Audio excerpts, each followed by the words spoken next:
كان رجع هندوستاني كريشما أيا أوينيسا وحن دقيسني أمير خان بانا دقيسني عاو gabadhan ninka safarka nolosha dalka loo wadaagi lahayd bay la balabaysaa maadaama dirtiisa ay ku soo gooday aabeed isagoo fiirinaya waxayna ku dhahday aabo way dhashay laakiin rajaa waa jaceelkayga waxaad nolosheeda ugu soo biirtay sida xagaagii oo kale yani si lama filan baad igu soo gashay leedahay yaa allah karishma cawaadaysa iyadoo oynaysa waxaad nolosheeda ugu soo biirtay sida xagaagii oo kale yaa waka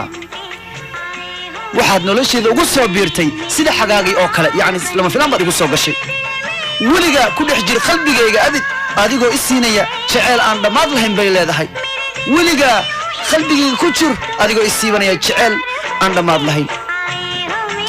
waxaad nolosheeda ugu soo biirtay wiilyahow sida xagaagii oo kale ay leedahay waa oynaysaa waa la guursanaya macnaa wiilka la balamaysaa ilaan aabeeda usoo tagtay hadda waxaad deegaan ku noqotay indhahayga indhahayga baad dhex degtay wiilyahow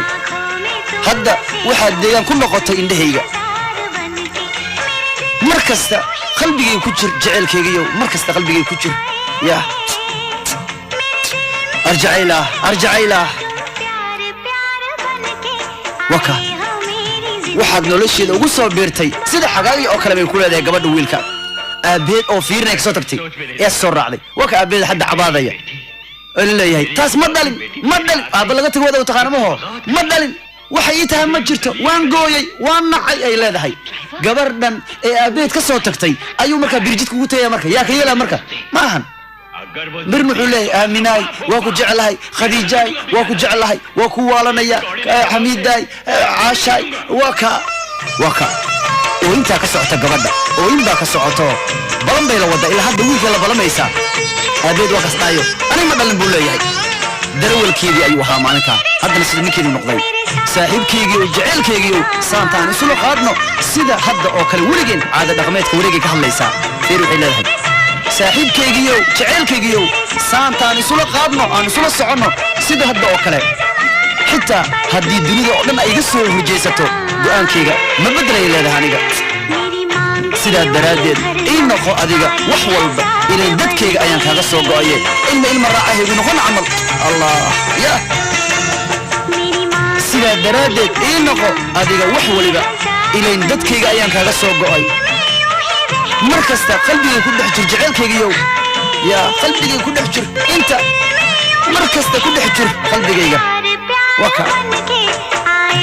waxaad nolosheeda ugu soo biirtay sida xagaagii oo kale iyadoo markaas ilmaynaysa oynaysa ilin baa ka socota gabadha aabaheed oo arkaya ayay ka soo tagtay maxaa yaala idinkuma waaninayaa qoyska inaad ka soo tagtaan oo aabbaha iyo hooyada waa laga ducaystaaye xaalka si masuur baa loo dhamayn karayaa marka waa kaaya heeska noo sii soconaya miraha saddexaad saan buu intu agteeda usoo istaagay fiirinaysaayo aad bay u fiirinaysaa u eegaysaa arjacayla kana idila aniga kanana dila shuba iska dhige kaa ku gal adaa yaabi doontide haye haddii aan waashana jaceelkayga ii imow ee kalsoonidaada igu dawey ha iga tegin micnaa oo tan ay waalan tahay dhihin camal loo micnaa haddaan waashaxtay ahay ay leedahay ka waran haddii aan u waashana jaceelkaaga ii imow ee kalsoonideeda igu dawey sidaad hadda gacanteeda ugu dhegan tahayna ugu dheganow inta cimrigayga ka dhiman yani aan isku dognaano ha iga tegin oo ha i cidlay kadib kumaan balan oo dhexdiina taallay intaan balan aan gallay kadib ha i cidlayn bay leedahay ha iga tegin oo ha i cidlay kadib kumanaankii balan ee dhexdeena yiilay weligaa ku dhex jira qalbigayga adigoo isiinaya jacayl aan dhammaad lahayn bay leedahay gabadha weligaa ku dhex jira qalbigayga adigoo isiinaya jacayl aan dhammaad lahayn noloshaydu waxaad ugu soo biirtay wiilyahow sida xagaagii oo kale allah muxuu hees yahay heeska kaa caawa wuxuu ugu dambeeyey barnaamijka